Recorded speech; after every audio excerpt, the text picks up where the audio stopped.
rest of the commissioners to join us.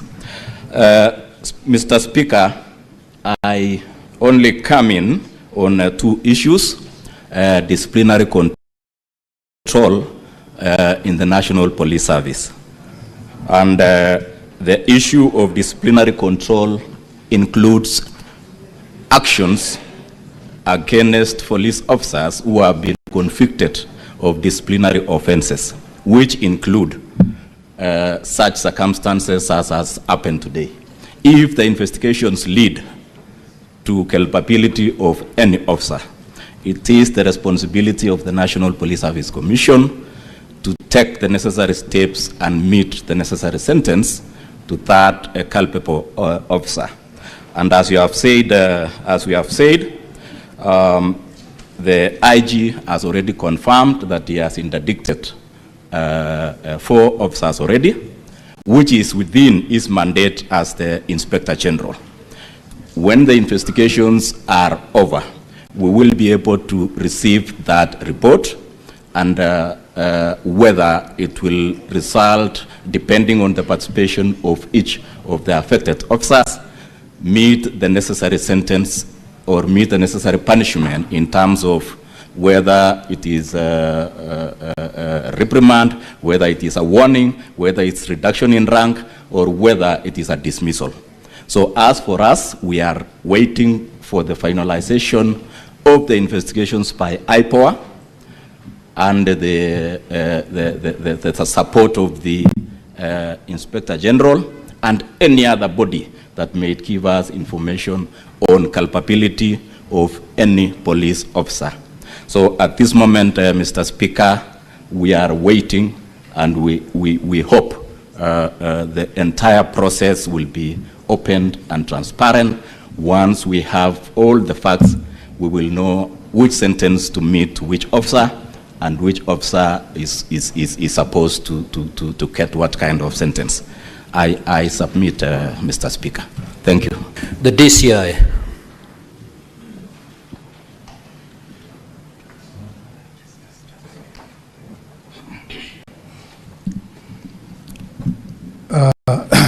Thank you, Honorable Speaker. Mine is to join my colleagues first in really expressing my sincere condolence to the family, the relatives and friends of the deceased, the late Albert Ojwang. It was indeed a very, very unfortunate incident. Otherwise, Honorable Speaker, mine is to associate. State your full names and then you proceed. Honorable Speaker, my name is Mr. Mohammed Amin, the Directorate of Criminal Investigations.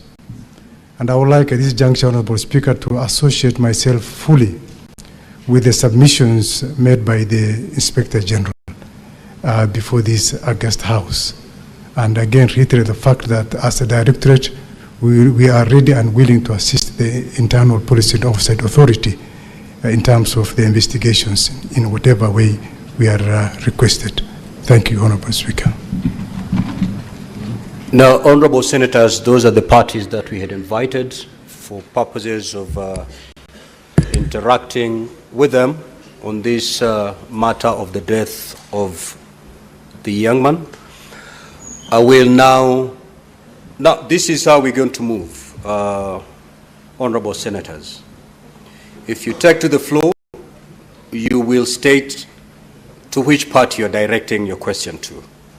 Then that party will write down your name and the question.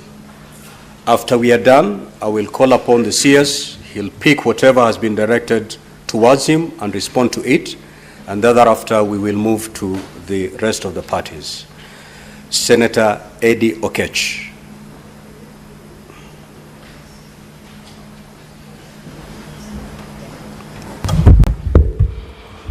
Mr. Speaker, my questions are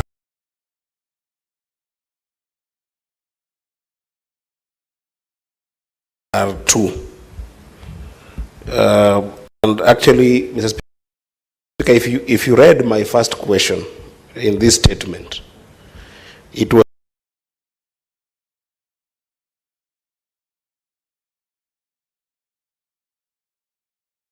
clear And I'll repeat it for the purposes of the IG.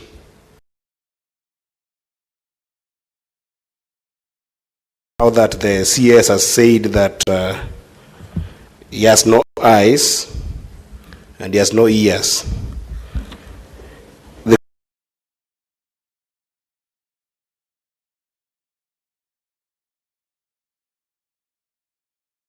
The circumstances that led to the death of Mr. Albert Ojwang, including a detailed account of events surrounding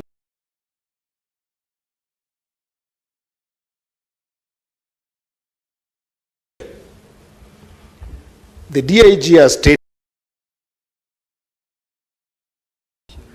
that around 20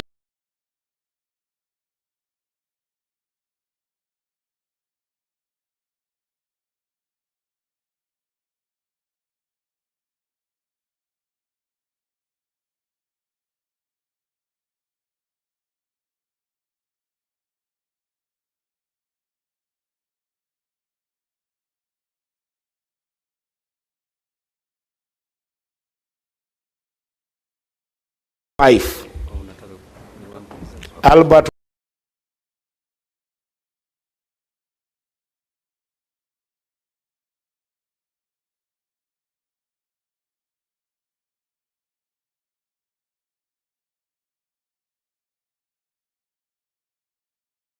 at the Central Police Station.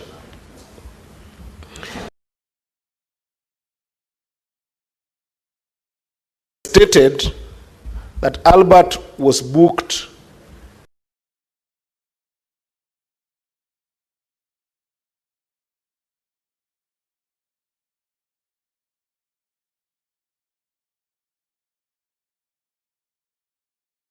an assessment had been done that he was in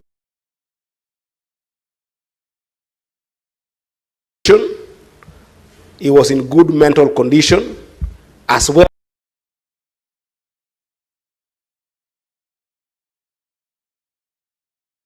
physical condition.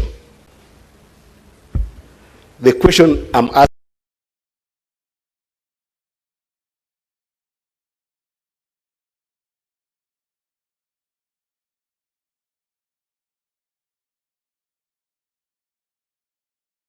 the IG,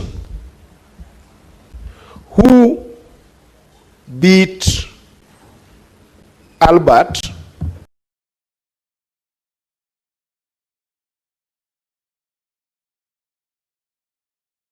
to the conditions that he was found the next day in the morning when he was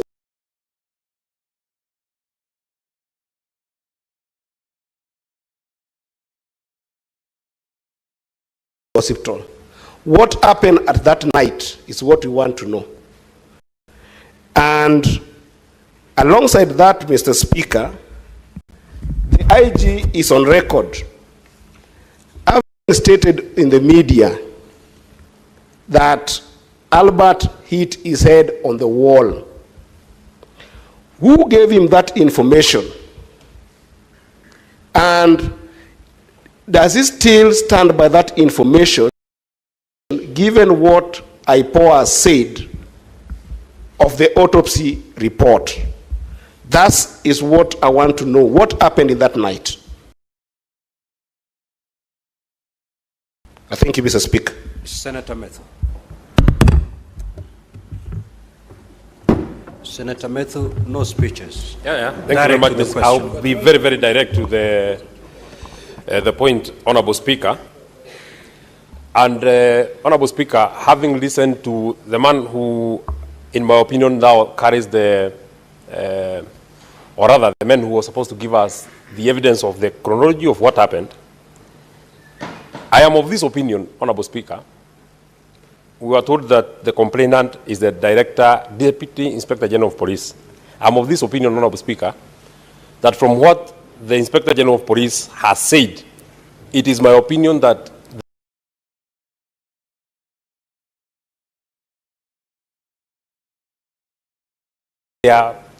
he has put together is the corrected evidence. And I'll give two examples of why I am of the opinion that the Inspector General wants to just cover his deputy. He says that, Mr. Speaker,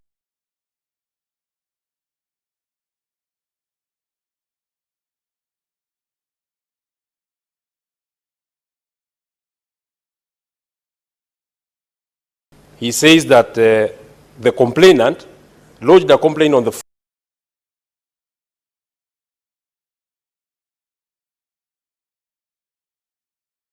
There are 4 officers that he has said who were supposed to go, or rather, who were to take the statement from the Inspector General of Police. May I take you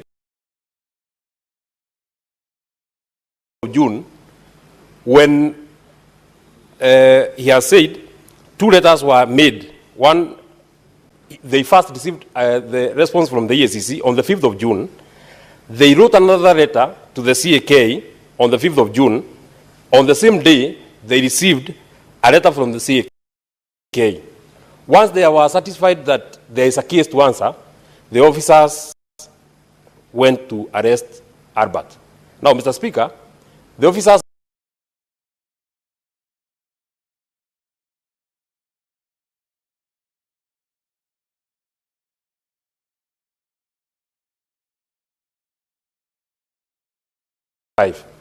working back, it is 307 kilometers from Nairobi to Kisii. If indeed they left Nairobi after they were satisfied, unless these letters were being done before government opens offices,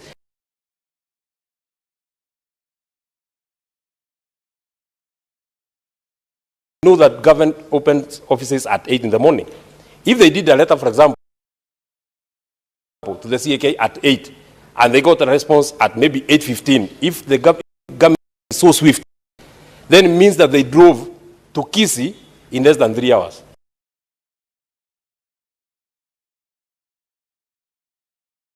Speaker, cannot have happened unless there is further evidence that of how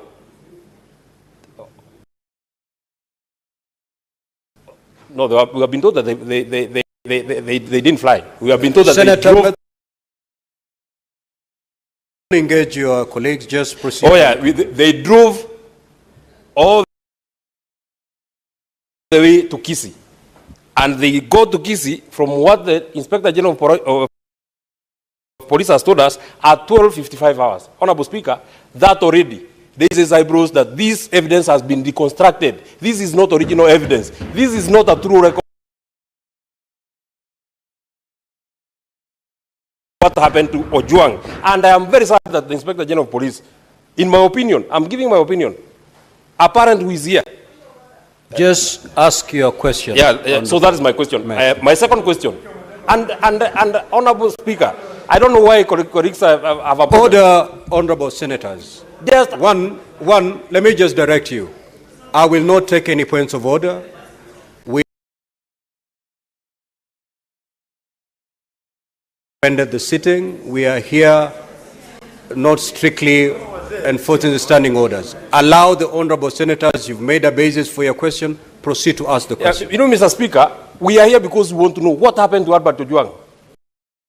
If any information can help us know what happened to Albert Ojwang, then it will help us move. Maybe finally, may I know from the Inspector General of Police, once it was established in the morning that Albert was unconscious and he was being rushed to hospital, the choice of Mbagathi Hospital instead of Kenyatta National Hospital, just a question to maybe to help in the investigation, because I've seen from Central Police Station to Kenyatta National Hospital via Hospital Road is 5.1 kilometers. To Mbagathi is 5.8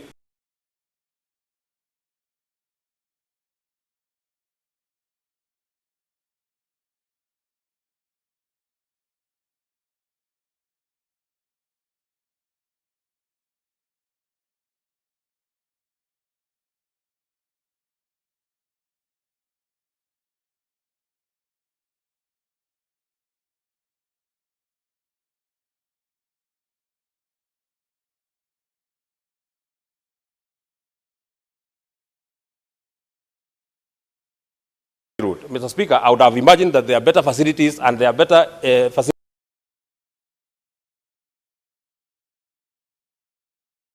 National Hospital, and being a hospital that is nearer the Central Police Station.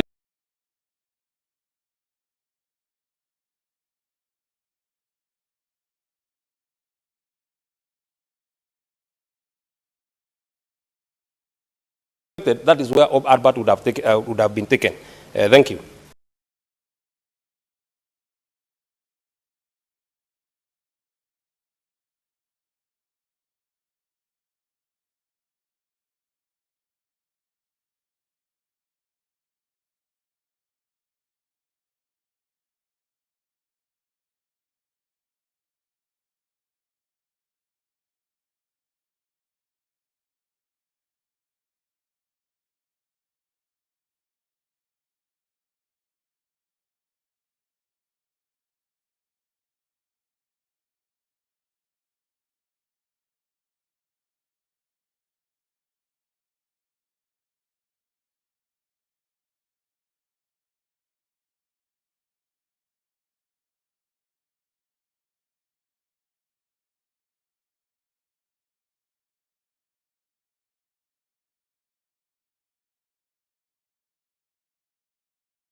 Senator Osotsi.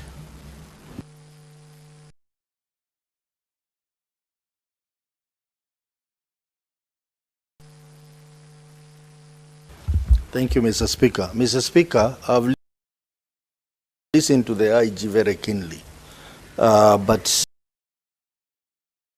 I would like to know what brief this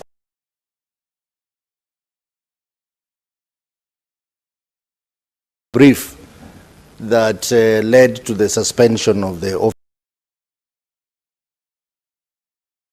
officers at Central Police Station.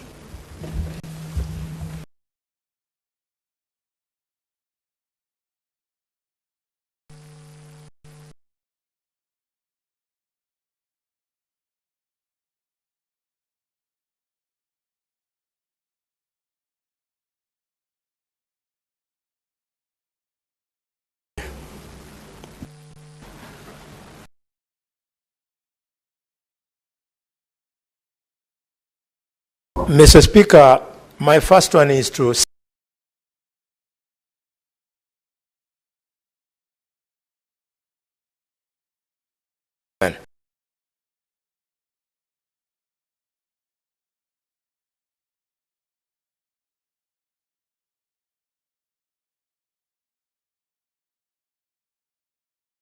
Speaker, patriots in this country fought against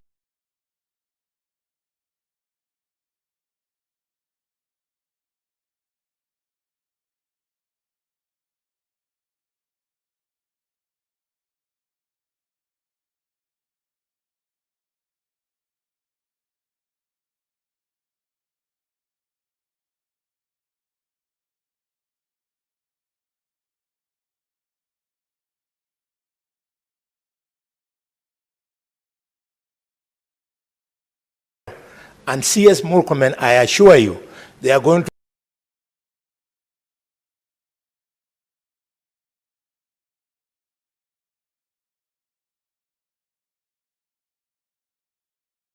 extrajudicial killings, especially within police custody.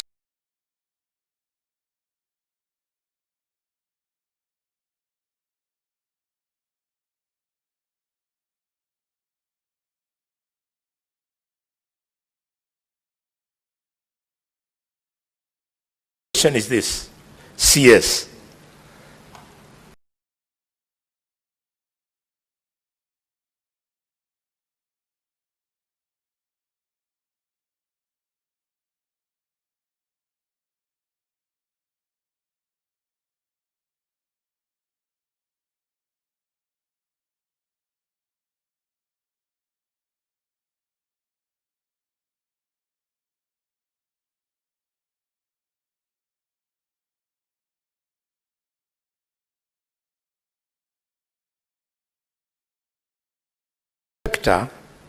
Of police, Mr.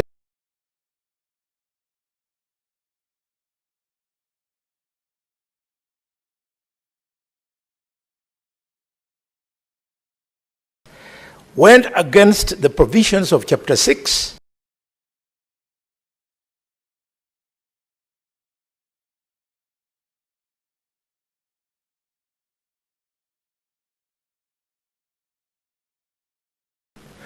went against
National Police Act, specifically Section 17,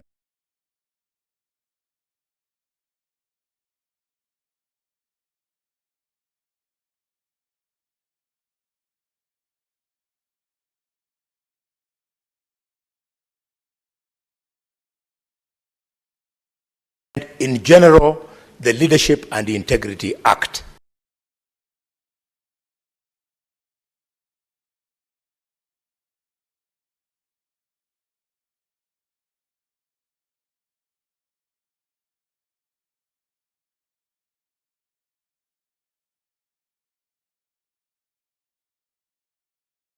As a member of the National Police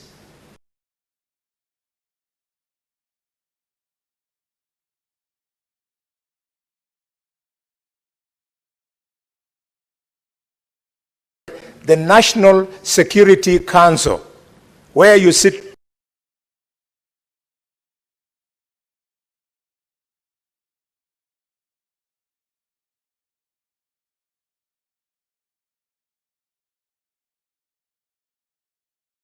with the IG, both of you are present here. Why have you found it difficult to advise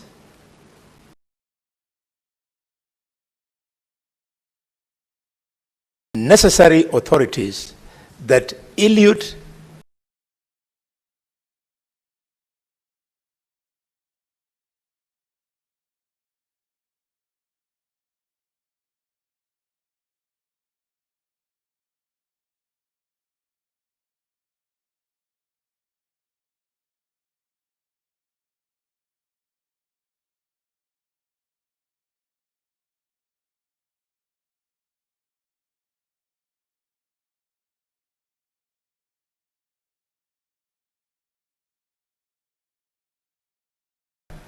be dismissed from service?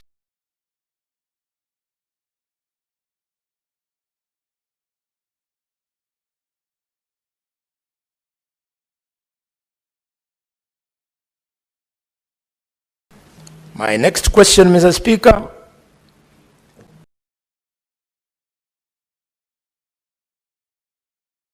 to CS, not CS, to the IG Kanja. IG Kanja, Kenyans who know you, we have a lot of respect for you because you are the officer unknown to some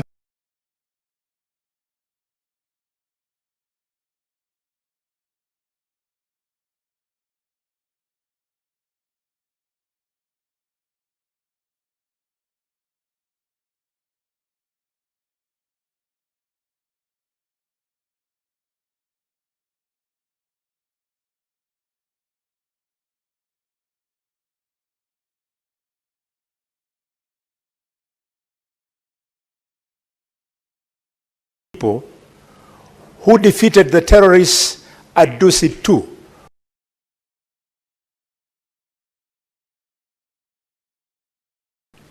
We know you as a serious police officer.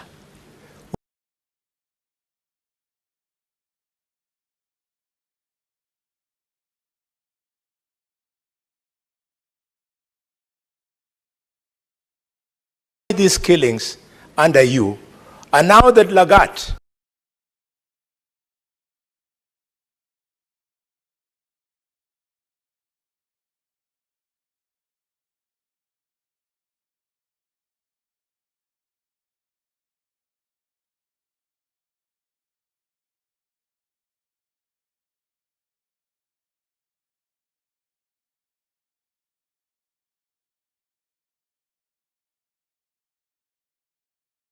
we have found to be who he is.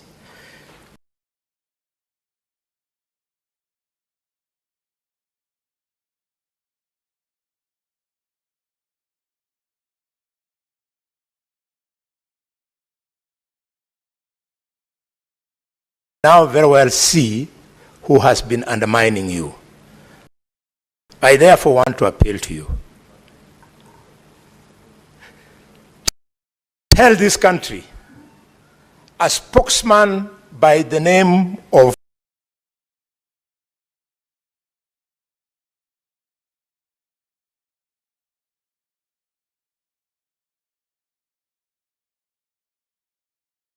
Mushiri Nyaga, the police spokesman,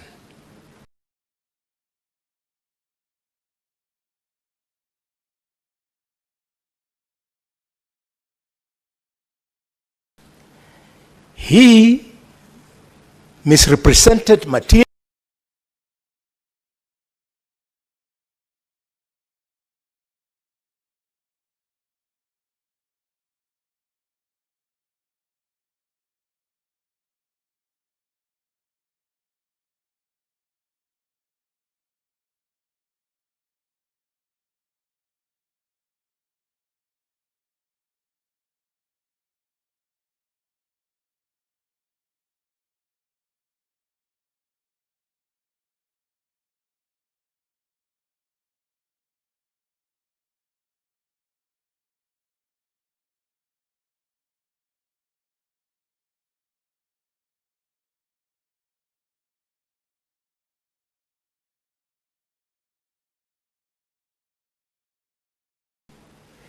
he attempted to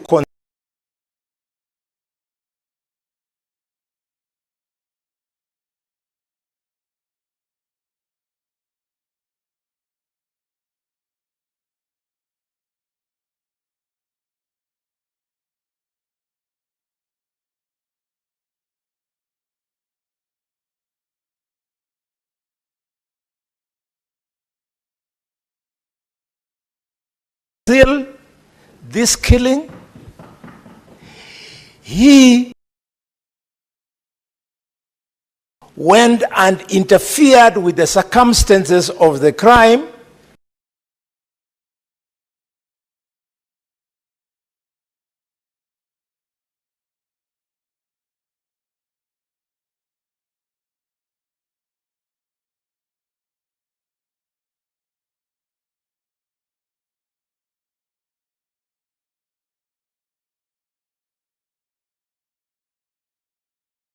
That Omondi Ojwang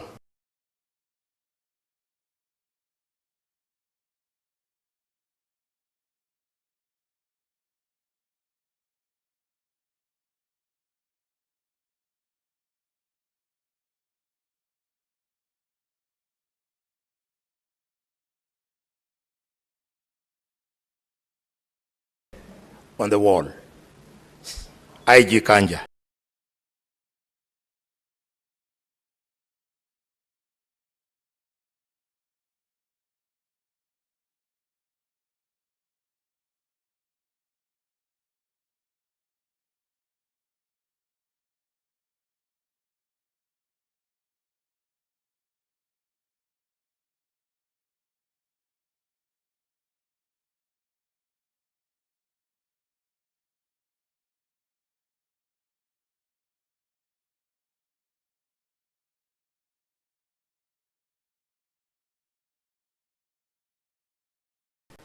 Why have you not arrested him? He has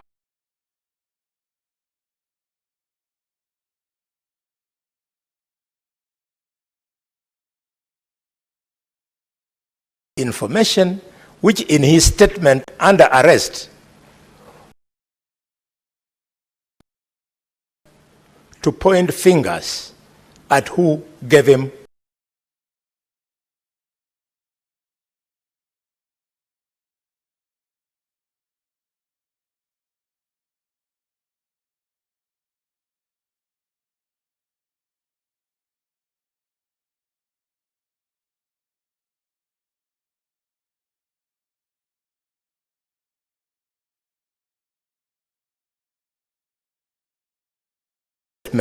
so as to do what I have said above.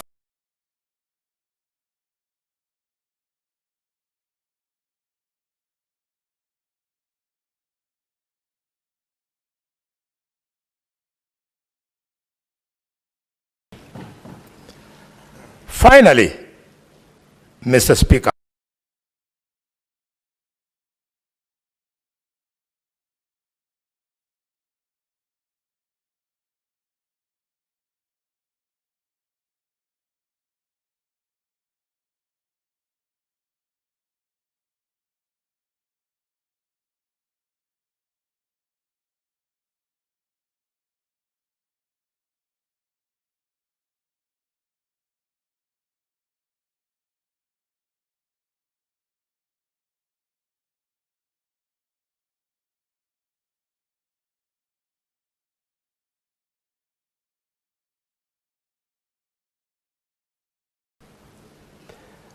back to Kanja and or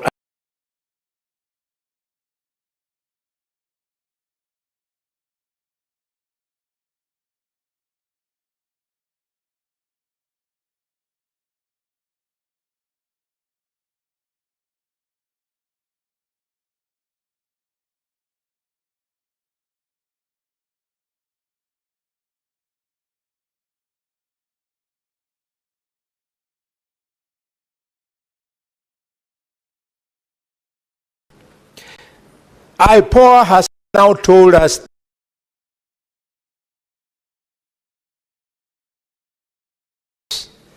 of the officers from DCI who went to Migo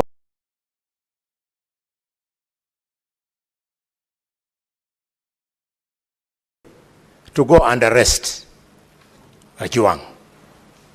Can you tell the country how it came to pass that Ojwang was moved all the way, Ojwang,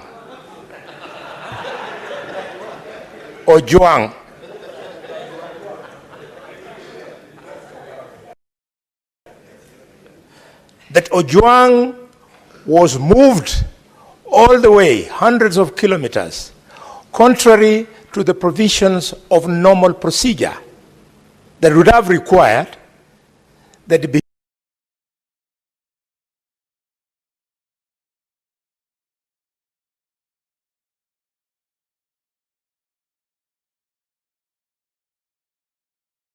nearest police station in the jurisdiction where he committed, quote unquote, the said crime, and that if he needed to be moved, a magistrate needed to give permission for him to be moved all the way to Nairobi. Could you, IG, tell us why you have found it difficult to arrest these officers? And their names are a little bit disturbing. You tell us why you have not arrested them? Because they're the only ones who were with this young man from the last time the parents saw him well and alive.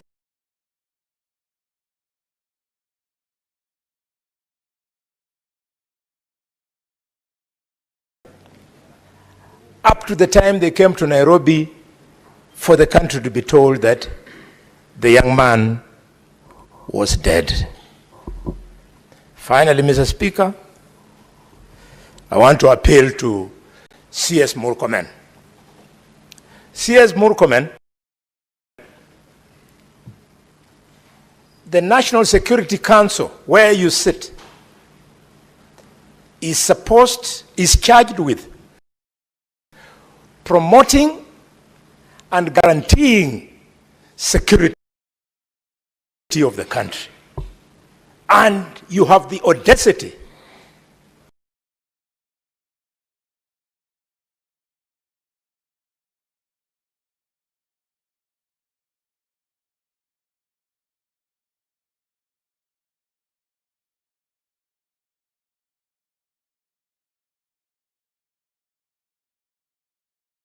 to face the Parliament of Kenya and tell Kenyans, you don't see, you don't know. CS Murkomen, please, for the respect of this young man, you are yet to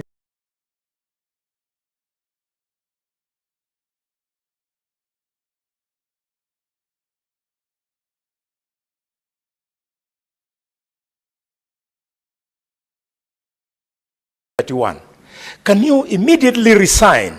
You are not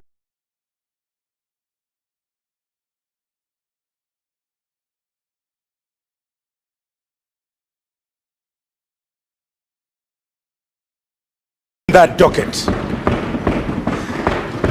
Please.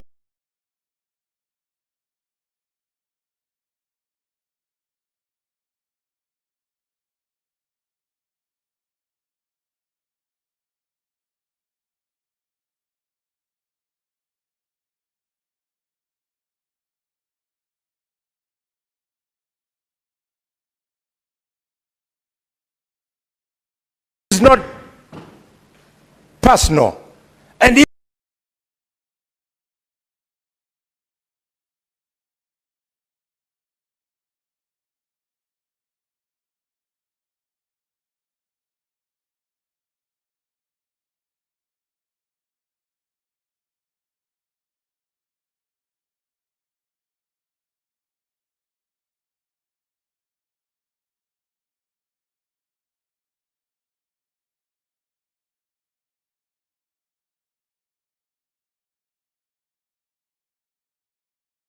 you are a well-read man, you know that in 2020,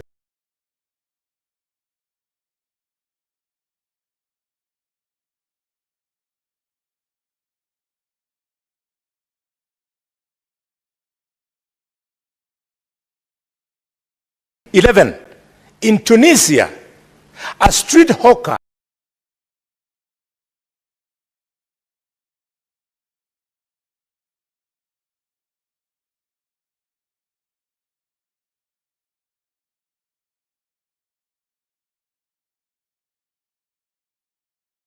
the name of Mohamed Baouzi was killed.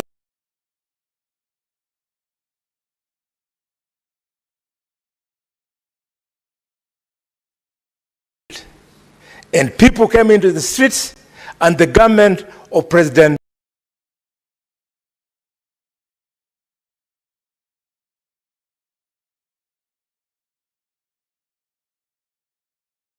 Ali was overthrown. You truly don't know.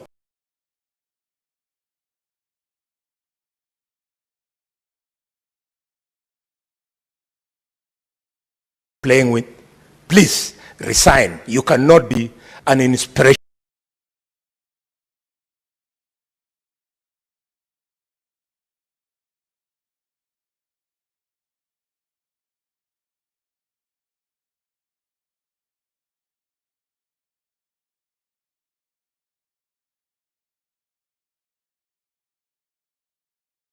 To be in cabinet. Senator Mazayo.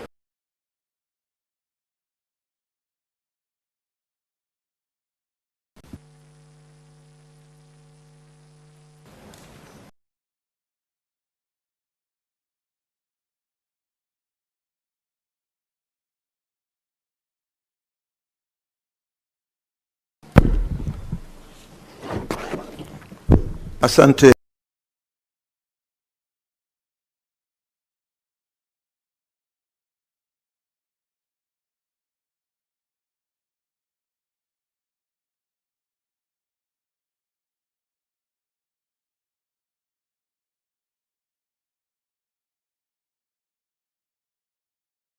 Speaker, swala langu la kwanza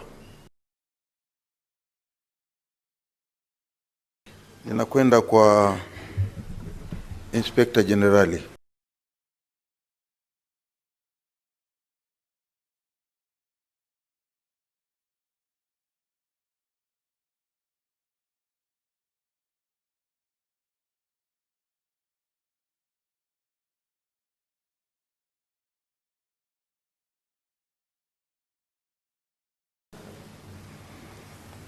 Inspector Generali, nataka atueleze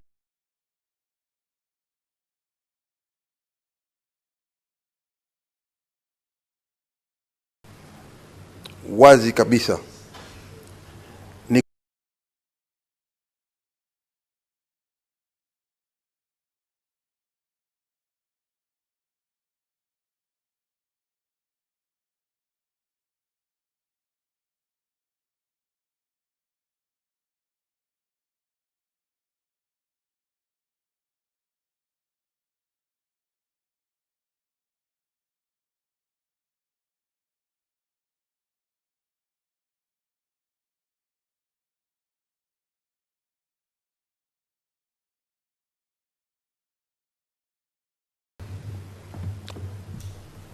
kulikuwa kuna lazima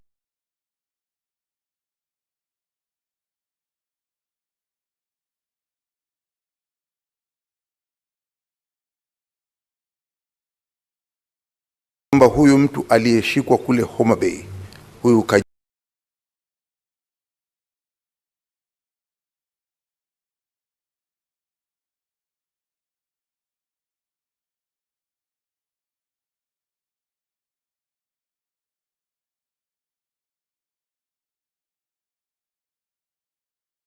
Ojwang. Sorry my brother Kajwang.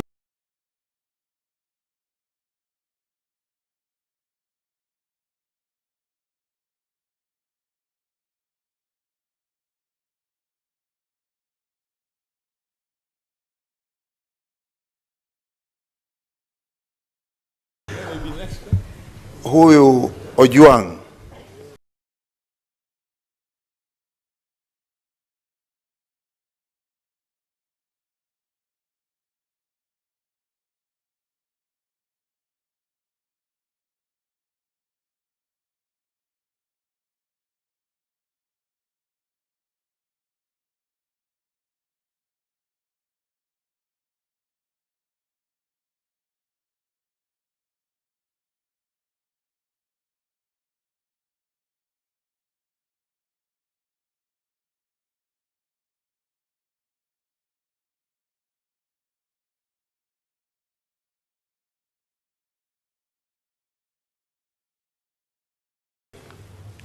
aliyeshikwa kule kwa Homabay.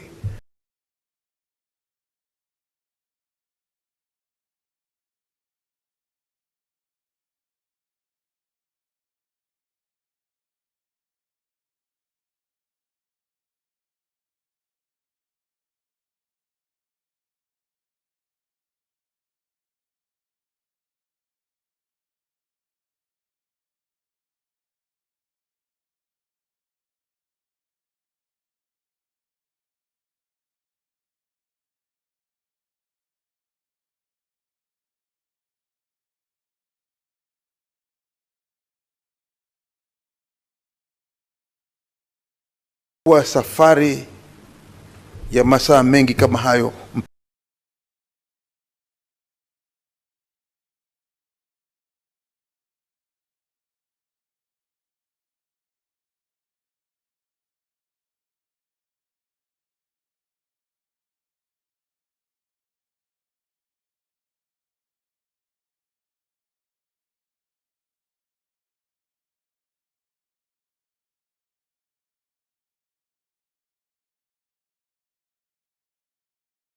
sababu gani hapo katikati ya kwamba ni lazima aje?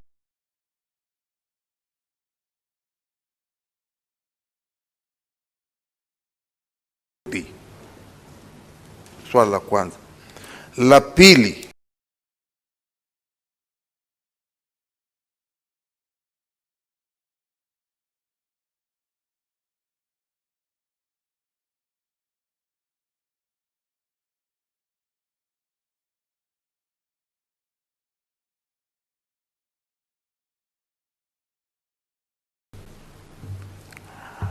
Nataka kujua ni kwa sababu gani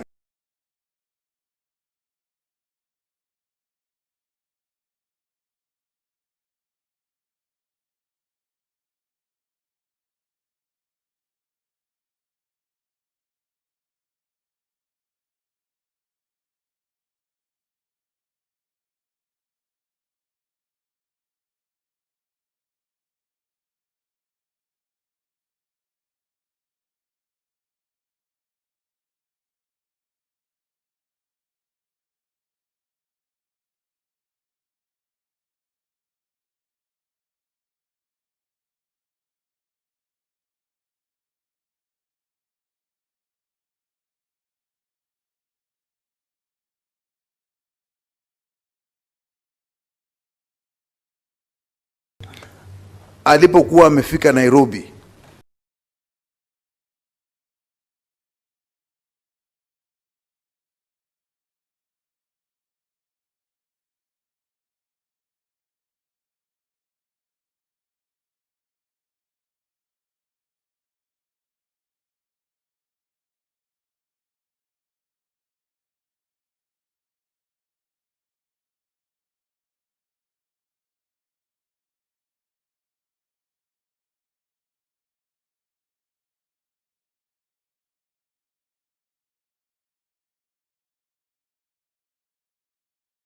polisi waliotangulia kuingia ndani ya cell na kuharibu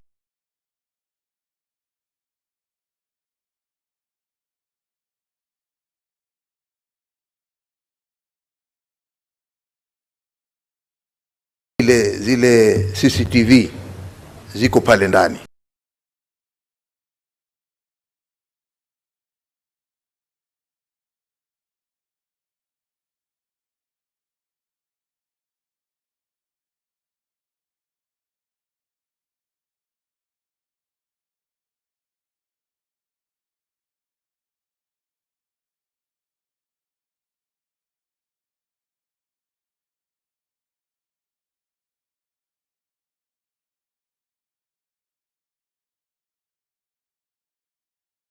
Chote kitakachofanyika pale ndani ataka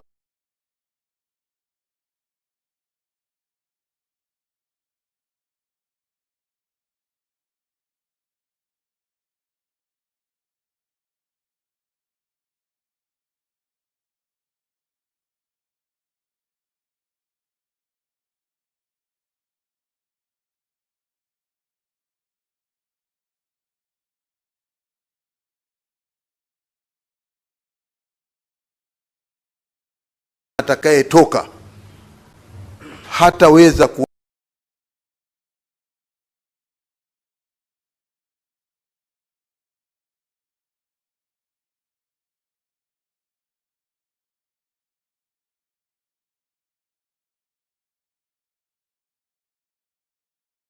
ile kamera ni nani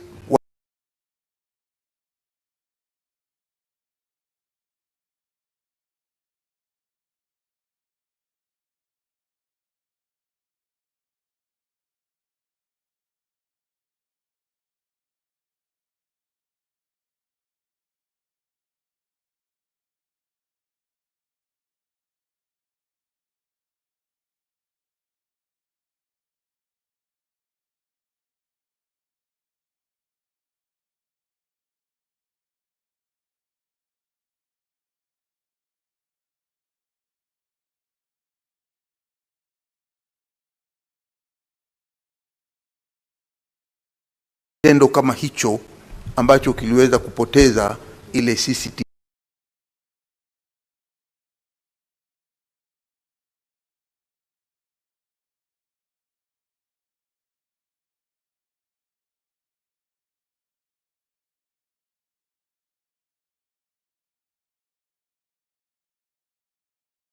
Siwezi kuona ni nani aliyeingia ndani ya ile cell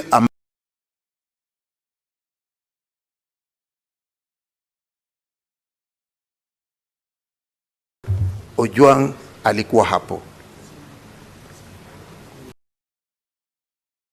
na hatimaye mwisho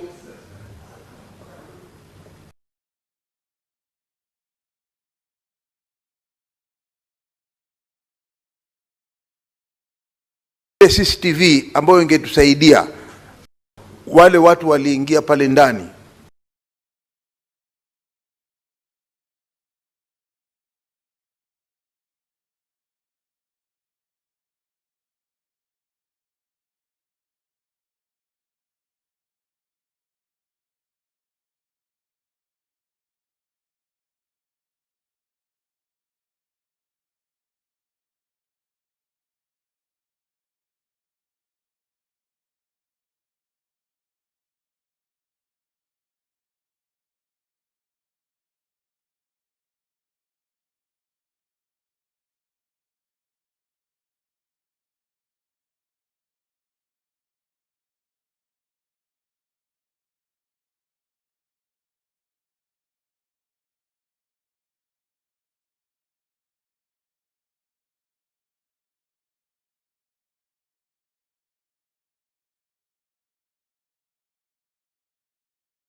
mbele ukisema ya kwamba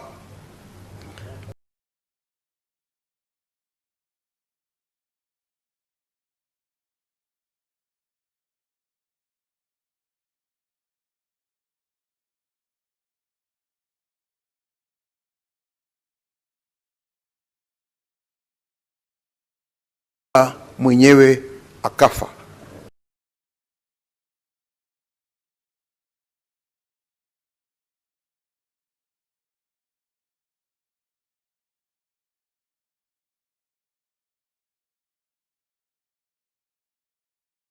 Ambia ukweli wa mambo ni kwamba hakuna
ambaye yuko ndani ya cell anaweza kujigonga mwenyewe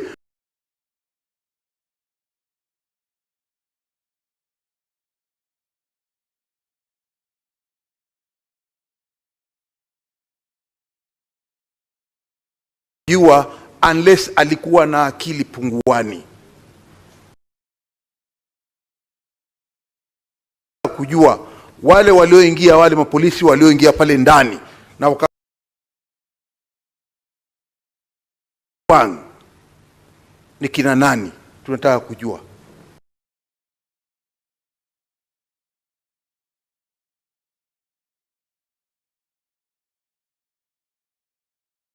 The majority leader.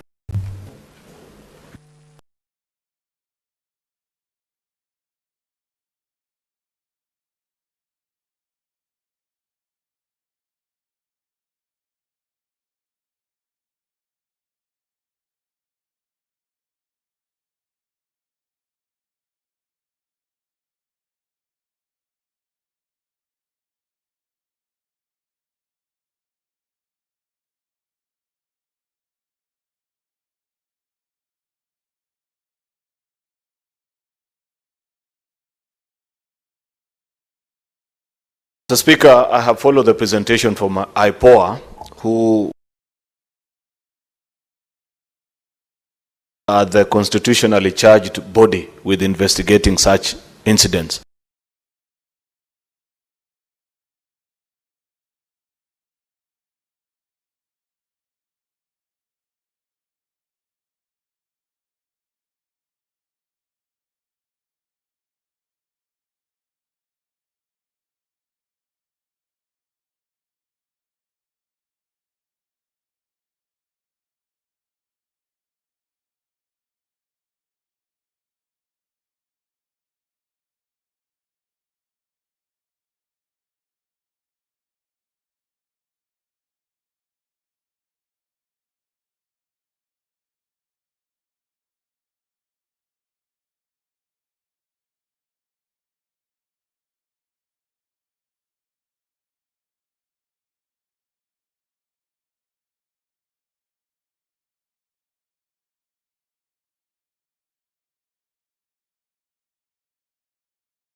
I found their answer to be a bit too vague.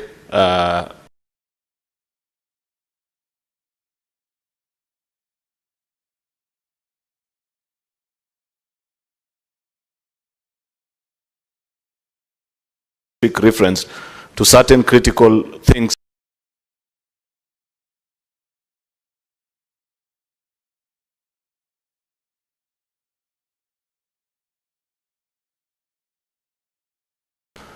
It will help this country, Mr. Speaker,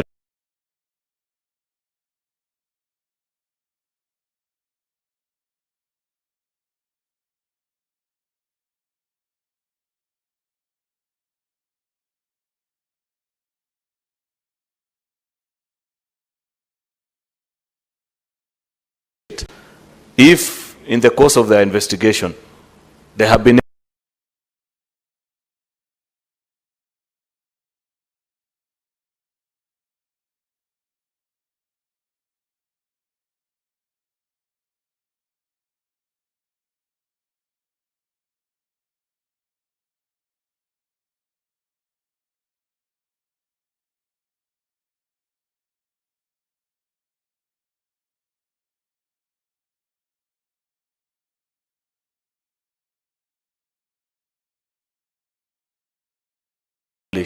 because we've seen the list of the interdicted officers, the OCS, the office.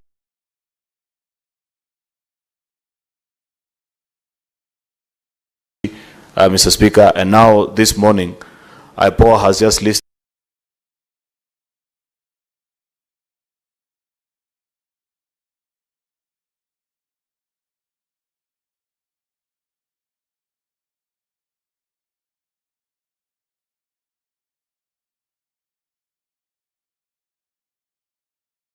who went all the way to Homabay to pick Mr. Albert Ojwang. Mr. Speaker, from IPOA's records and the investigation,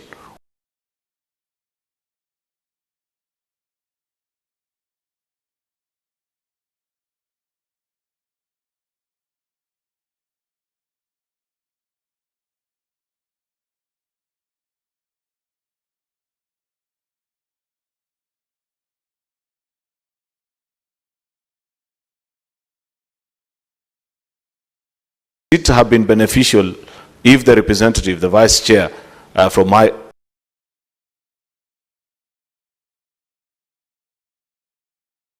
IPOA would have let this House and the country know whether investigation by the time Albert Ojwang arrived at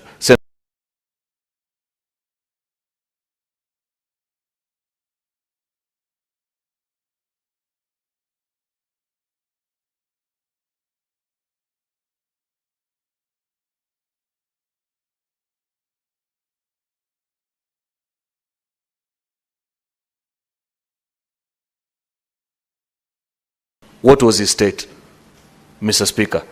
Second, and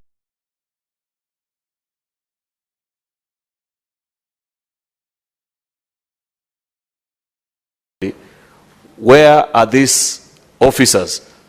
Both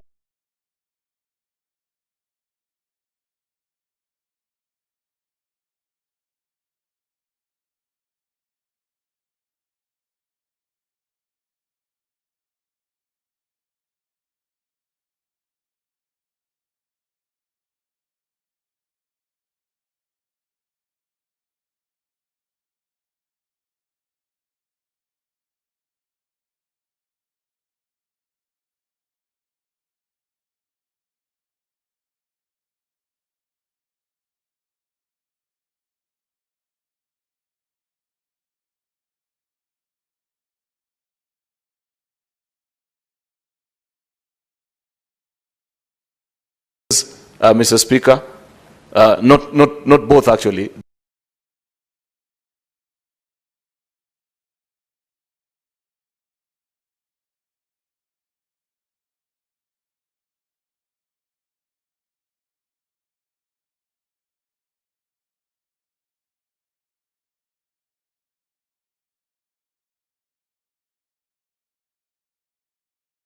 Victim and the officers who are who interact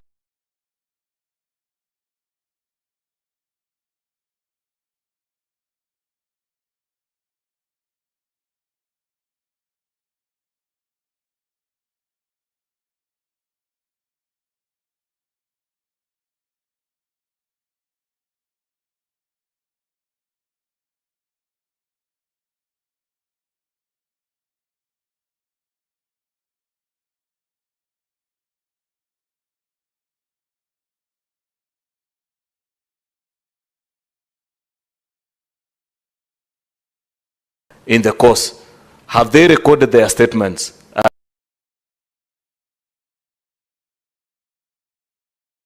And by when do we expect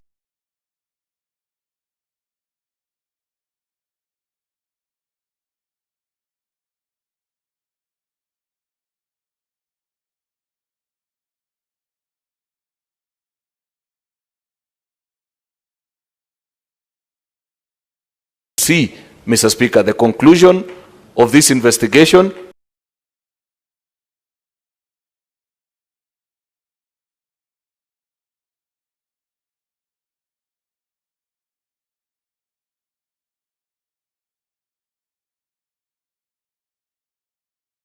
File forwarding to DPP for people to be charged, Mr.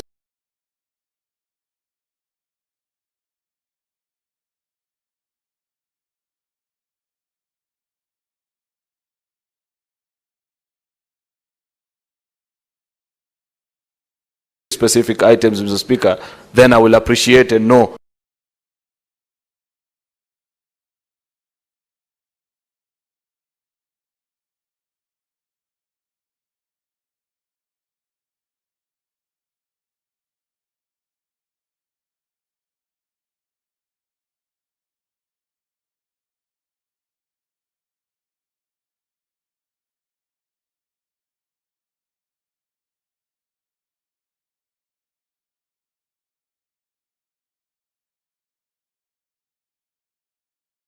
That for sure something is being done to give justice to the family of this deceased.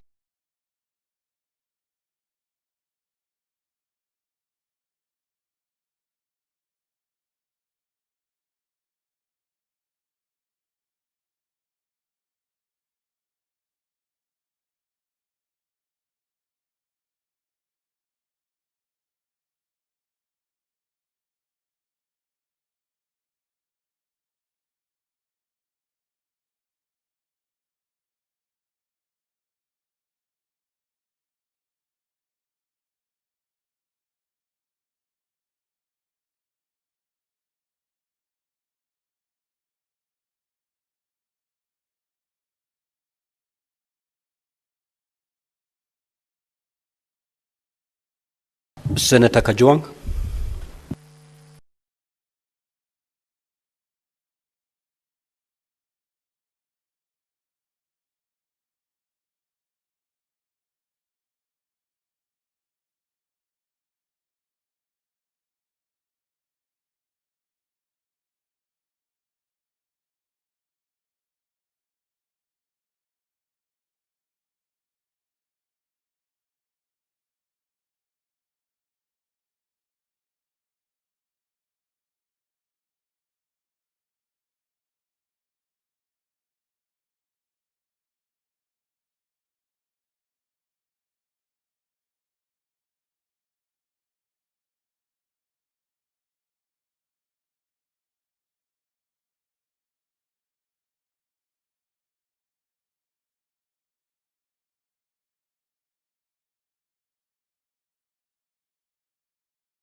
Mr. Speaker, for the record,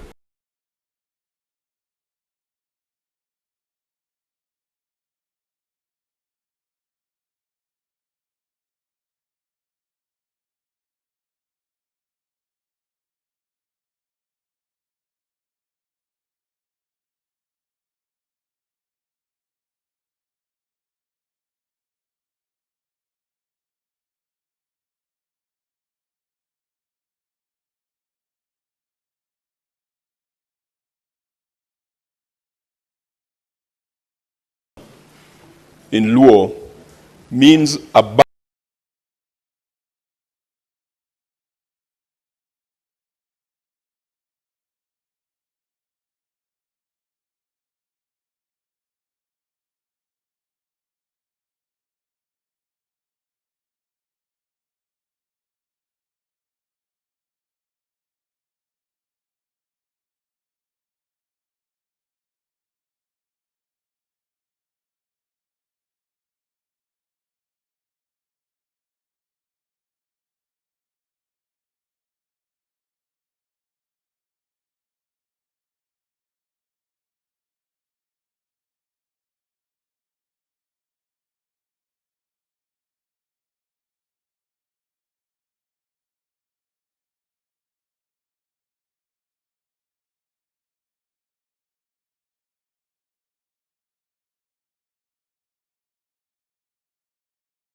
neglected and raised in hardship. And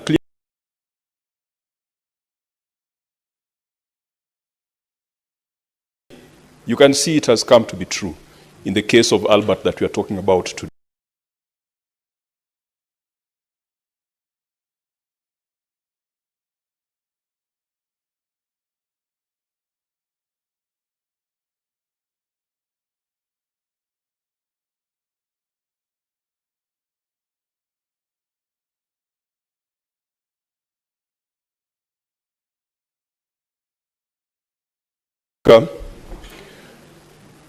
Can the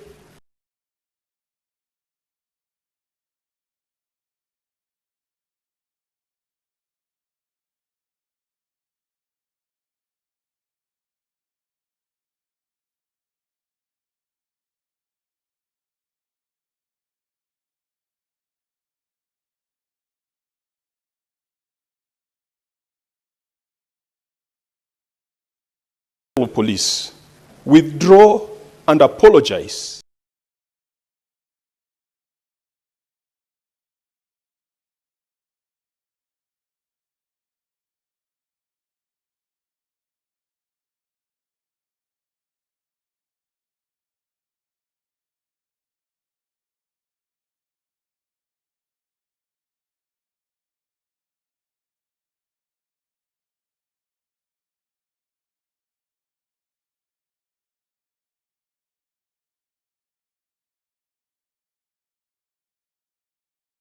for the assertions that he made through the formal committee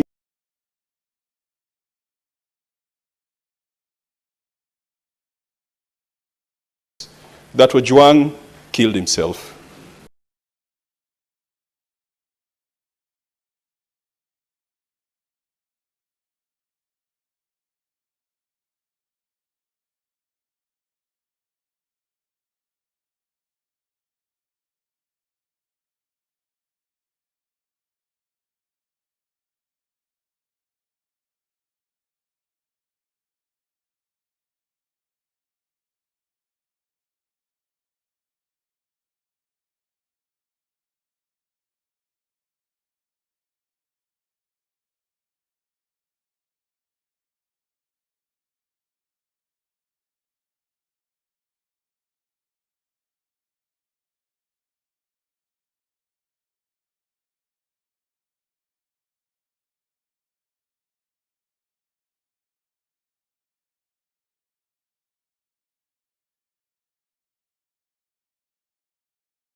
Suicide brings stigma.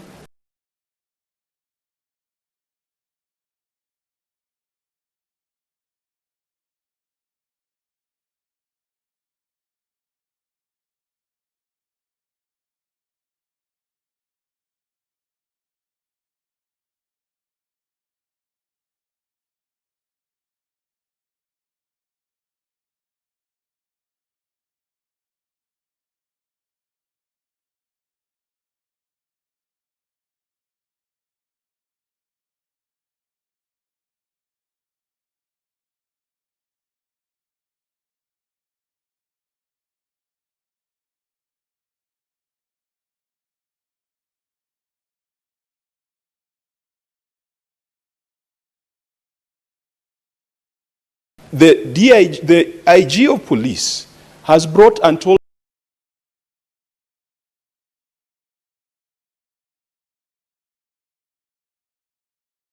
stigma to the family of Ojwang by purporting that these gentlemen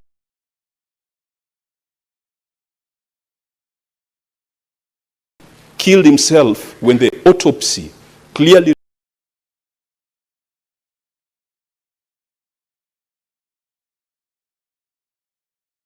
was killed in the hands of police. Can you direct the IG to apologize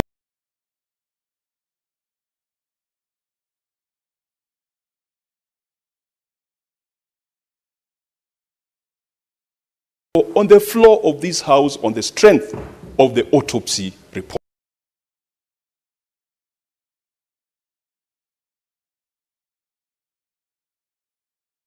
Mr. Speaker, secondly, there are many good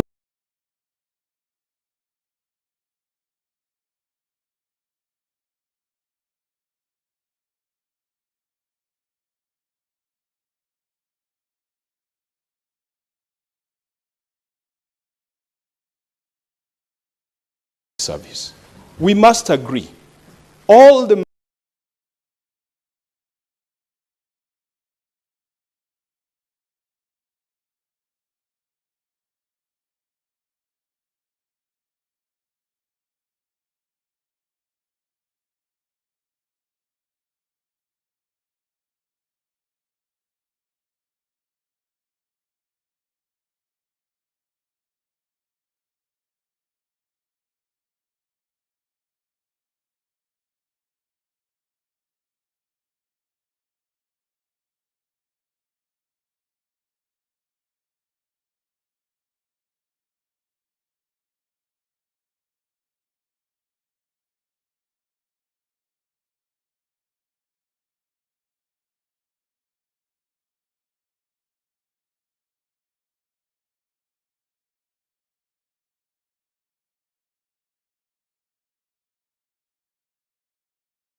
have one or two police officers assigned to them.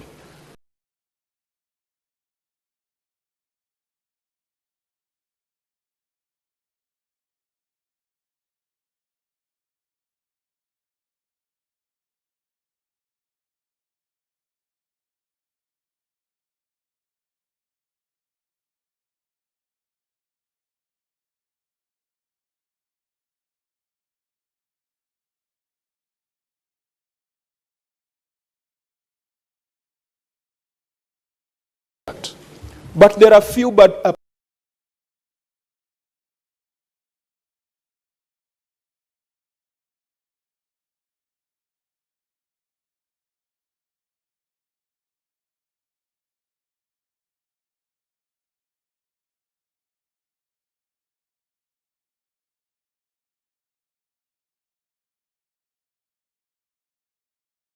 that need to be fumigated. And that is where the National Police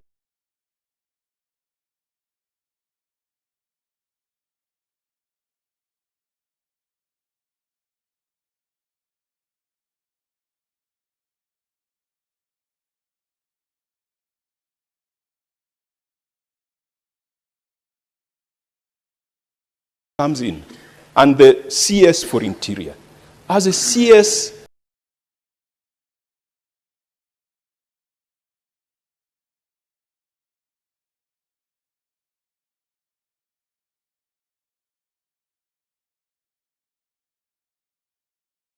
any policy directives in writing pursuant to Article 245 to deal with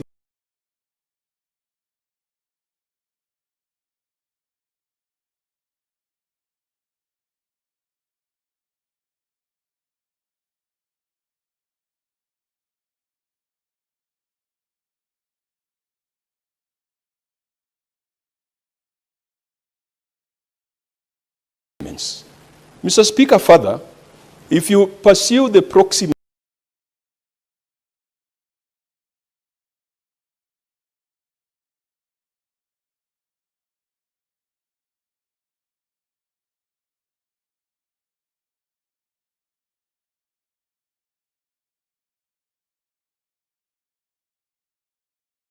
theory. It was a complaint by DIG Lagat that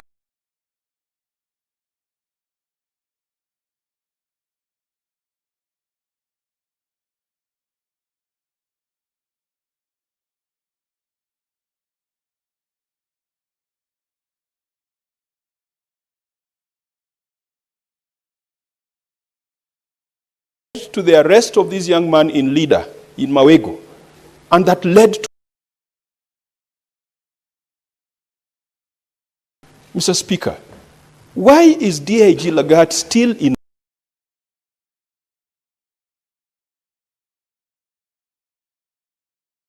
when it is his complaint that triggered the chain of actions and reactions that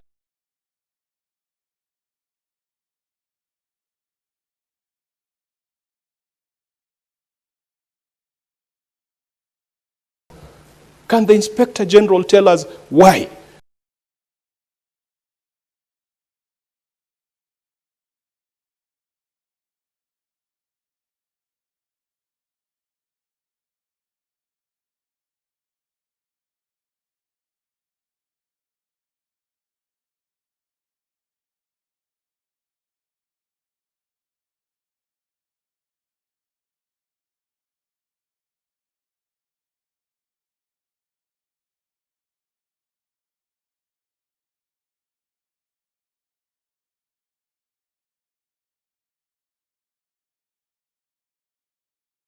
Just tell us why. Because you cannot be in office still having authority.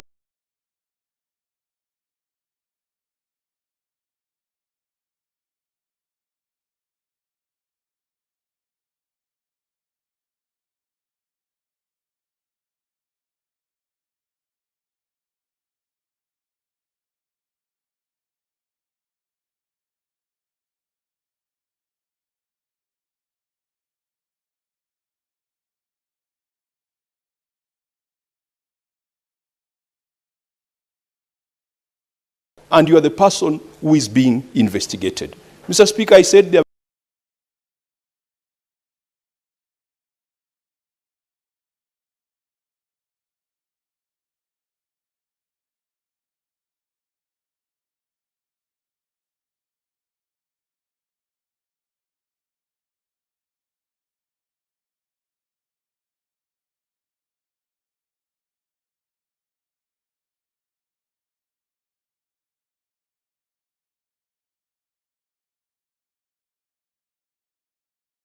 many good police officers.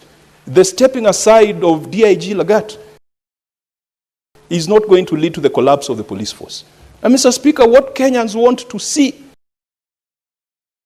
is DIG Lagat not just stepping aside, but he should also go to a police station.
And have his fingerprints taken, because there is no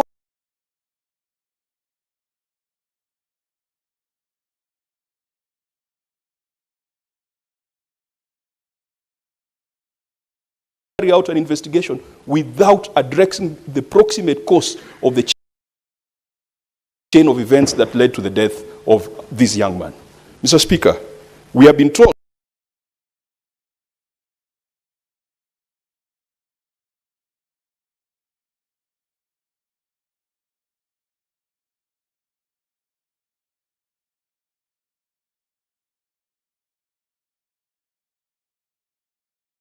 that there are other suspects that were mentioned.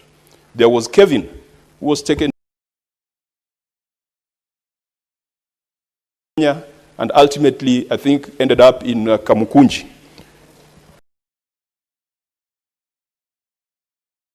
What is the status? Are they still alive? Kevin,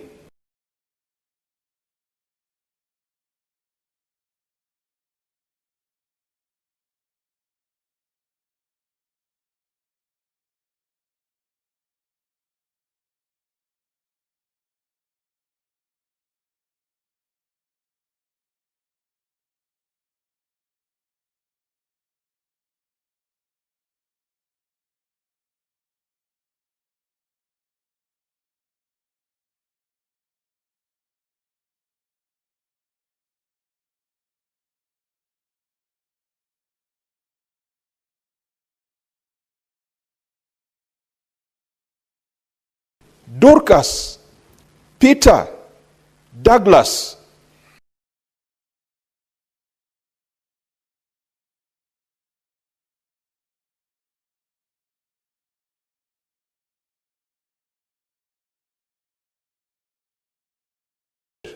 what about the other 4 that were adversely mentioned? Can they assure this House? And in fact, Mr. Speaker, we might need to issue habeas corpus so that they can be produced and we confirm that they're alive.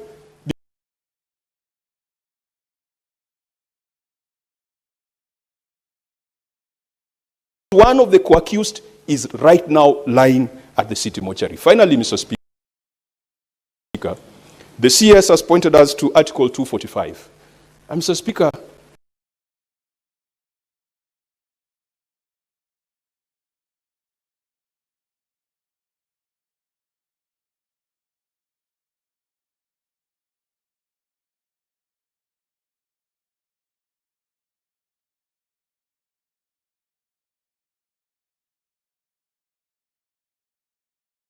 CS is an illustrious former member of this House. I have a lot of personal respect for him. We are friends, we are age mates, and I believe we operate at the same intellectual bandwidth. But I fail to recognize when he becomes the cabinet secretary, Mr. Speaker. Because the things he spoke for, the things he stood for while in this House continue to happen unabated under his watch.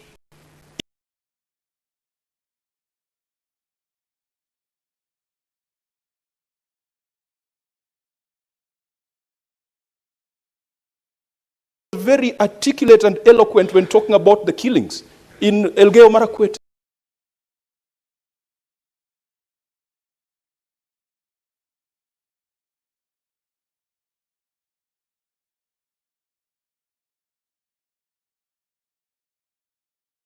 Still happening today. He was very articulate one time.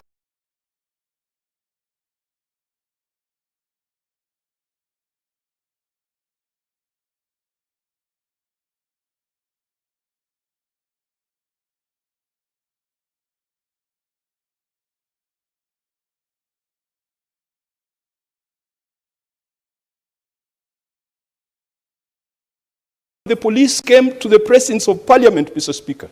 He moved this House to suspend its sittings and the Speaker ordered the police to exit the presence of Parliament. That is a gentleman who's today the Cabinet Secretary. When our colleagues, Senator Malala, Senator Lelegwe, Senator Lagat, were arrested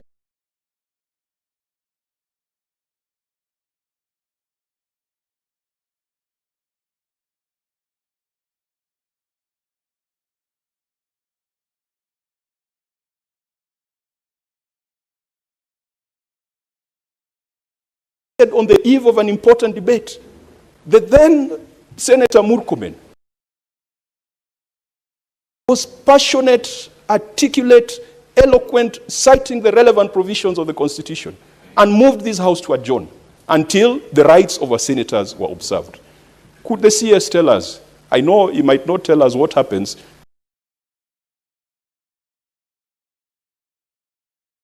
when you become a cabinet secretary, because obviously there seems to be a metamorphosis from positive to negative. But can he tell us whether he has issued any directions in writing?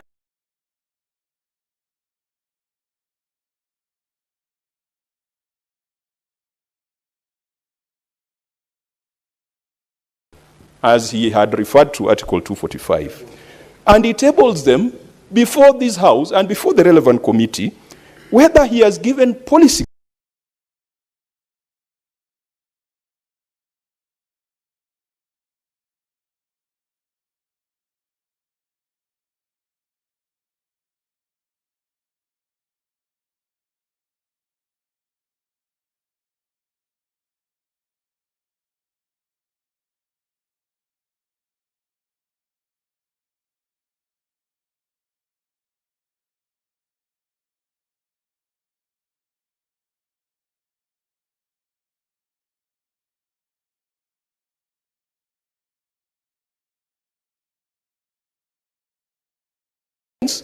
prudential advice on extrajudicial killings, forced disappearance, violation of rights of protesters,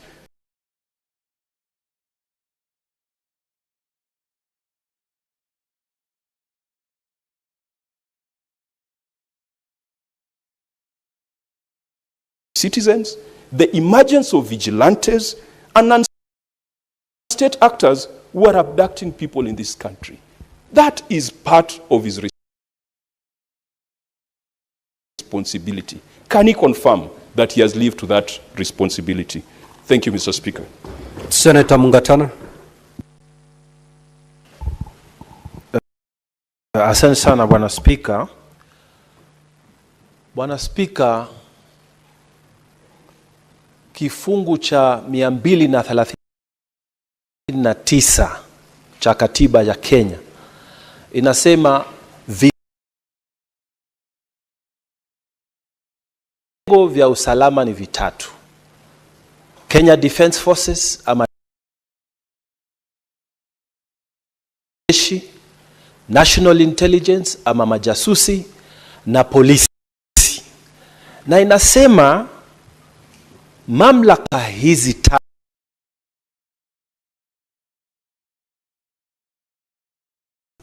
katika hicho kifungu ziko chini ya wananchi, yani under civilian authority. Sasa mimi nataka kuuliza, wale walimkamata Albert Ojwang, wale walimweka Albert Ojwang katika seli, ni mafunzo gani walipata ya kwamba ukiwa ndani ya seli unaweza kufanya chochote kwa yule mtu ambaye wewe mamlaka yako iko chini yake? Nataka kuuliza Inspector General na kuuliza waziri anayehusika, kama katika training yao hawa polisi, are they taught kuhusu constitution, kuhusu being under civilian authority? Wanafundishwa hii?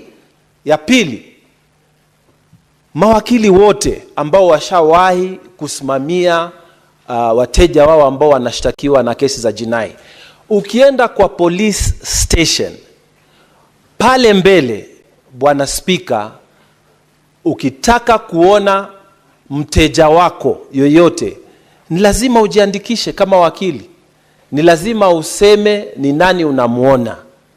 Sasa mimi nataka kujua, siku ile Albert Ojwang alishikwa, na kawaida ukiingia pale vitu vyako vyote vinatolewa, ID yako, kila kitu inawekwa mahali kando, wewe unaingia kwa seli peke yako na nguo zako. Swali nataka kuuliza, polisi watuambie, Inspector General, walikuwa watu wangapi katika ile seli? Kwa sababu huyu mtu tumeambiwa amepigwa.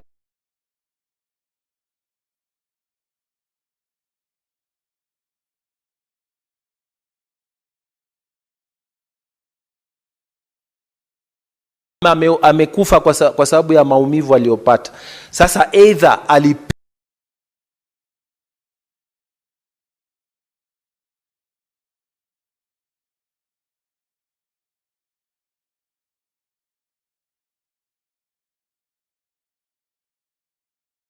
na wale wenzake ambao walikuwa wako hapo ndani, ama alipigwa na polisi ambao walipata nafasi ya kuingia. Kila mtu ambaye anaingia pale lazima ajiandikishe. Tunataka kujua IG wa polisi, kitabu ambayo ukitaka kuingia kwa seli unaandikishwa kiko wapi, na ni askari gani walipewa nafasi ya kuingia, na ni watu wangapi walikuwa ndani ya sel ya Albert Ojwang. Haya maswali tunataka yajibiwe. Wakenya wanataka kujua ni nini iliendelea usiku huo ili asubuhi huyu kijana awe amefariki. Asante Bwana Speaker. Senator Mogeni. Yes, thank you, Mr. Speaker. Mr. Speaker, the people who have appeared before us this morning have sworn, I believe Mr. Amin swore through a Quran, and the others lifted a Bible. And when I had read a Quran, sometimes the Quran strongly condemns murder. And the Bible says, Murkomen, you are Christian, it says, thou shalt not kill. So this matter is painful. This is an extraordinary sitting. Mr. Speaker, the people who started the events that led to the murder of this young man, who is the only son of a fairly elderly parent, were from the DCI. And when you were speaking from Homabay, I believe he was first taken to DCI. And Mr. Amin, I want to look at you, and you are a Muslim, and you have children. All of you have children. I also have children. Nobody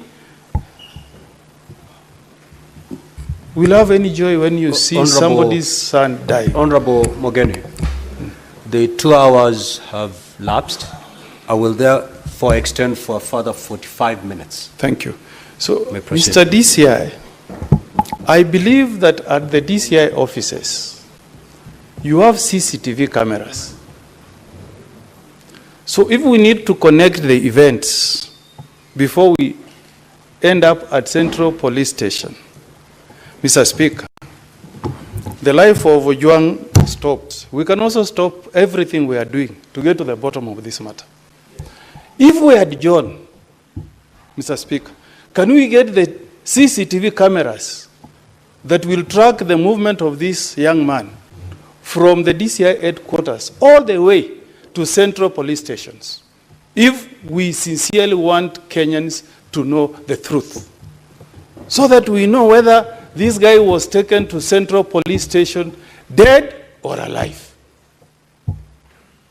So, Mr. Speaker, we want this to be an extraordinary session.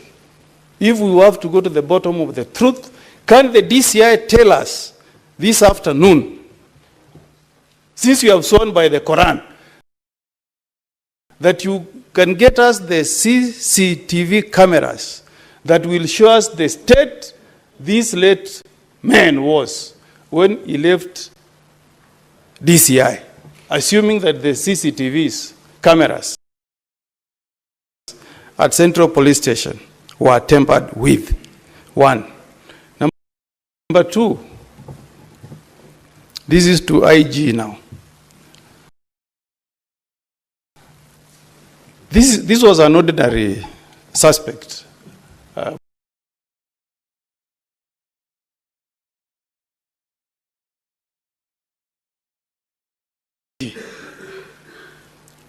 booked at Central Police Station.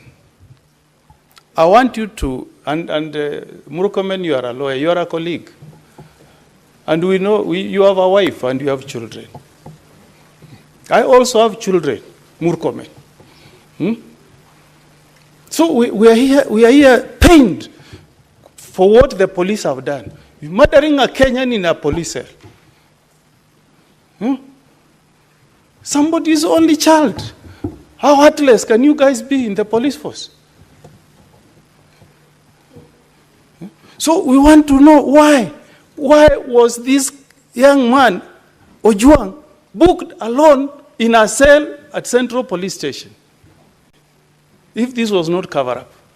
Finally, Mr. Speaker, this person from IPOA, you are a vice chair.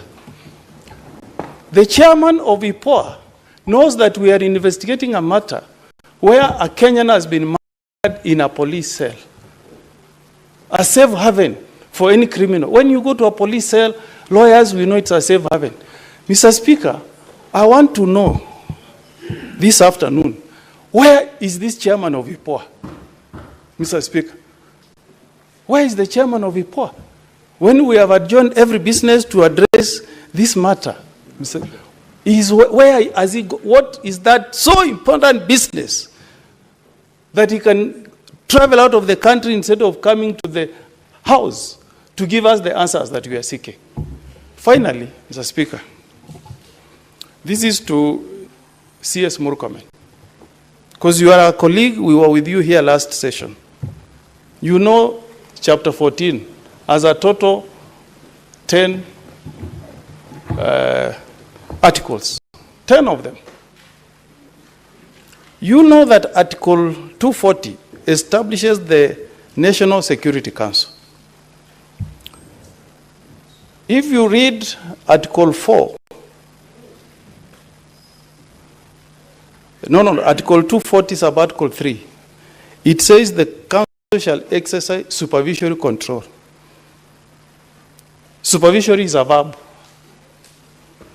an action word, a to-do word. So it says the National Council shall supervise all the police units. So how can you come here, CS, this morning to tell us that the government of the Republic of Kenya has no eye, can say nothing?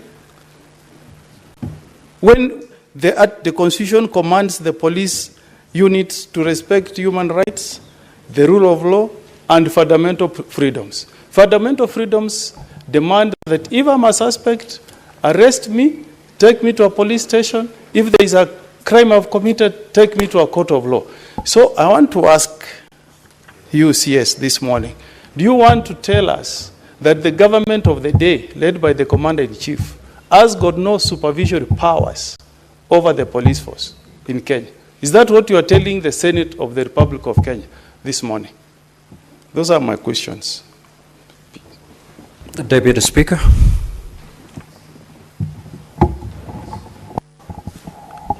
Honorable Speaker, I did want to join my colleagues in addressing this matter.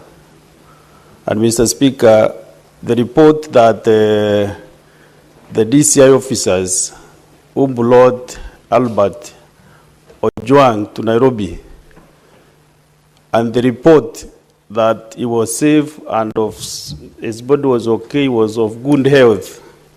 I want to ask IPOA, because they have agreed with that report. And also they have made a conclusion at the end of the day that Albert Ojwang did not commit suicide. They have already concluded to that bit. So I want to ask IPOA, how truthful is the report that you have? Because maybe I saw from the media that there is a CCTV at the entrance of the Central Police Station. There is a CCTV also at the reception.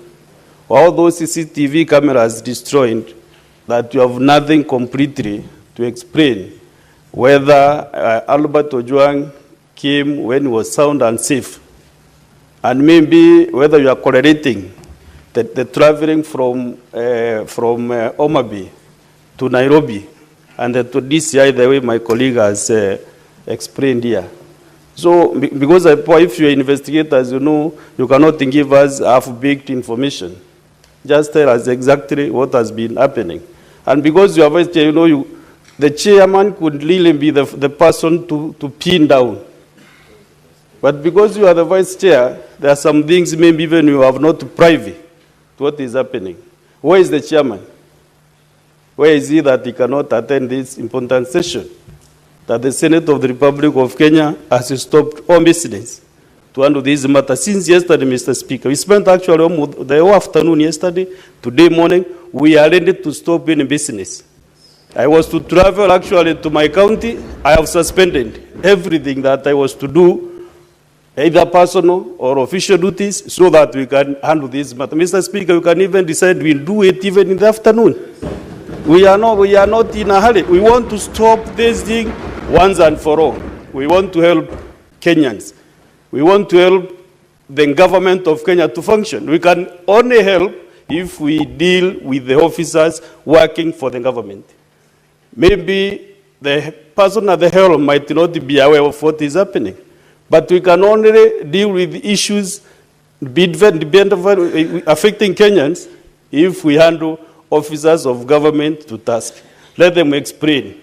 If the officer will say, I was given the authority to say this or to do this by another officer who is other than him, we want to go that level, Mr. Speaker. Therefore, my colleagues agree with me that we can suspend all business. Actually, the order number 9 was a report from liaison officer. Mr. Speaker, I'm not ready to move that order until we get clear information from this team which is here. We are not in a hurry. Let the Senate of Kenya, which I'm serving in this 13th Parliament, be known as the Senate which stopped extrajudicial killings. Mr. Speaker, 4 years ago we lost a very young man, not a sniper, Daniel Mudeini, sniper from Meru. Up to date, that guy has never been banned because we are waiting for investigations to be concluded. We lost another gentleman, Mwenda Mbijewe, in 2016. Up to date, we have no traces of Mwenda Mbijewe. Sniper is lying at the morgue in Maua Hospital. Still, we said we shall not bury him as a Meru community until we get justice for Sniper and his family. So, Mr. Speaker, I don't think if I'm a senator representing a community and then we come and rush over issues here, then we are doing the wrong thing, Honorable Speaker. Mr. Speaker, I can even resign as a senator for Meru if any business that we do here, we don't do it conclusively. I can tender my resignation. If at all we are doing things covering and then the officers will go, no conclusion. And then, Mr. Speaker, I'm really at the pains because of those two guys from Meru.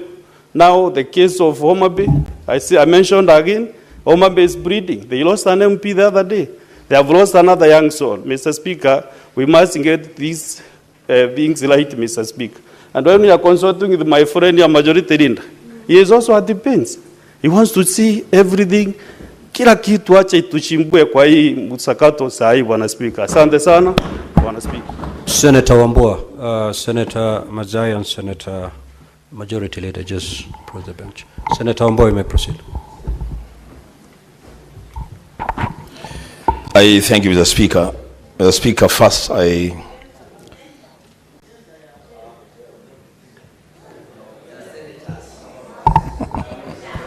Just proceed, Senator Wambua. Thank you, Mr. Speaker. Mr. Speaker, first of all, I want to register my displeasure. I want to register my displeasure, Mr. Speaker, with the absence of the IPOA chairman in these proceedings. And I will say this for the record, that IPOA is perhaps the weakest link when it comes to investigating crimes committed by police officers. You have failed this country. The absence of your chairman in a proceeding as important as this is just a testimony of how casually you do your work.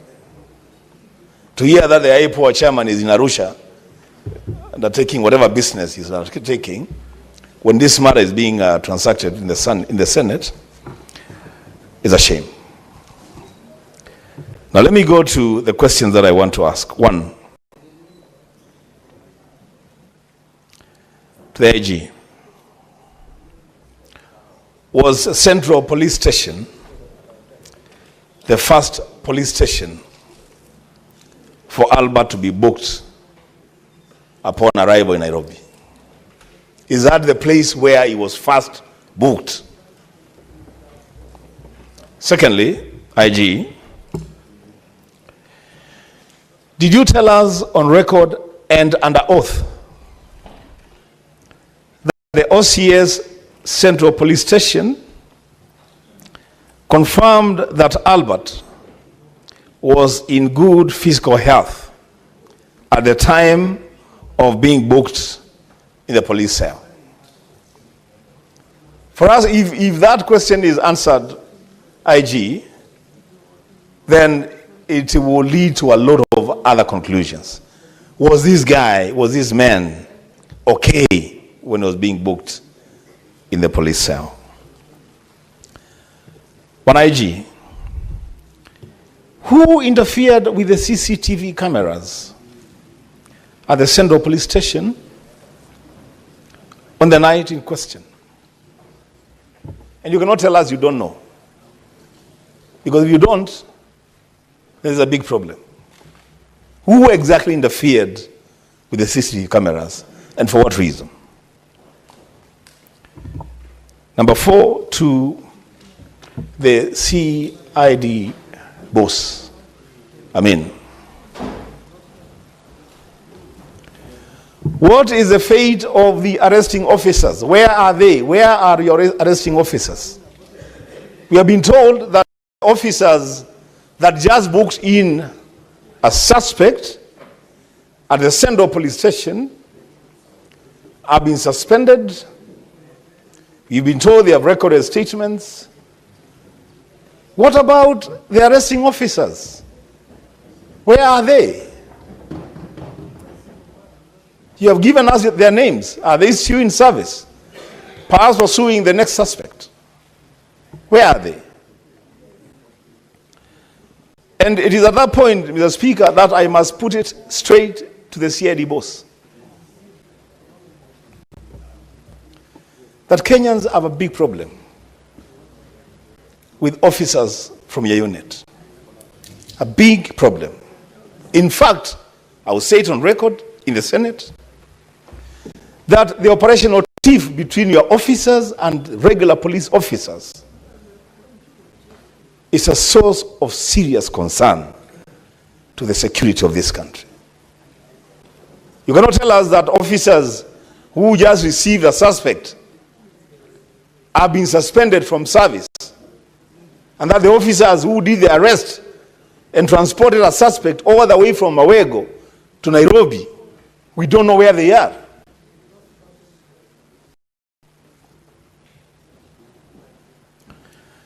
To CS Murkomen, as I conclude.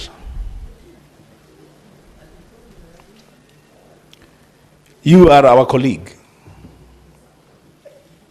So much so that we actually even have you in one of our social forums where we discuss our social issues as colleagues.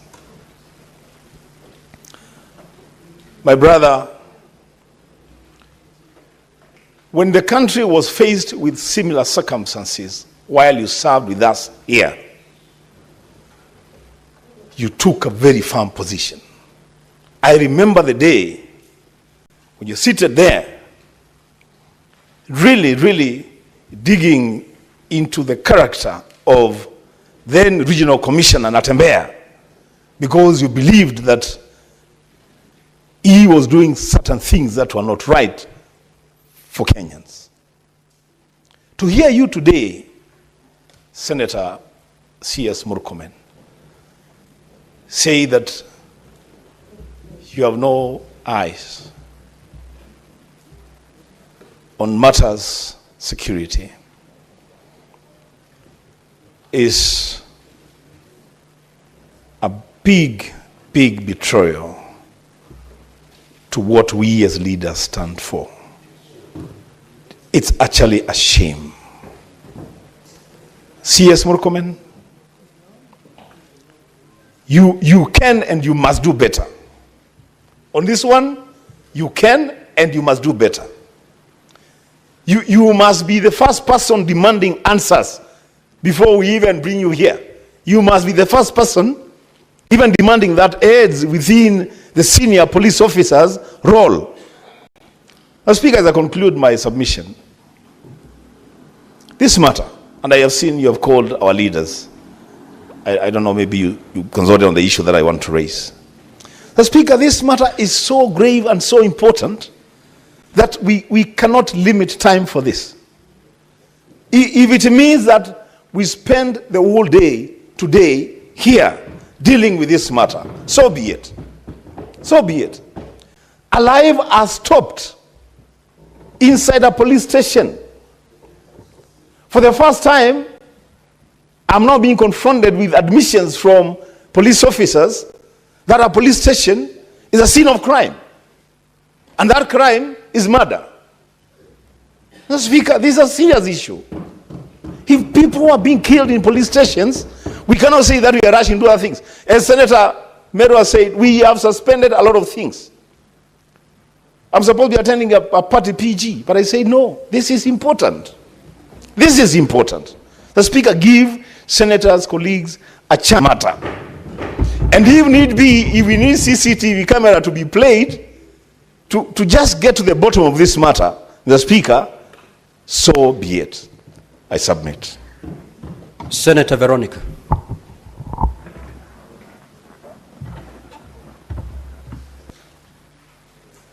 Thank you, Honorable Speaker, for the opportunity. And I want to thank the CS for coming in promptly to respond to issues that arise on your desk. Issues of serious urgency and serious emergency in our country. Honorable CS, I want to take you to Article 244 before I get into the questions, the specific questions of this matter. The Article 224 lays down the objects and the functions of the National Police Service. Honorable CS, I'm very concerned that, number one, under Article 244, sub-articles C and D, the National Police Service is supposed to comply with constitutional standards of human rights and fundamental freedoms of Constitution 2010, and D, to train staff to the highest possible standards of competence and integrity, and to respect human rights and fundamental freedoms and dignity. And I want to remember the police officers who served during our days in the university. Honorable CS, we used to attend the Christian Union in main campus. We would go back to Parklands at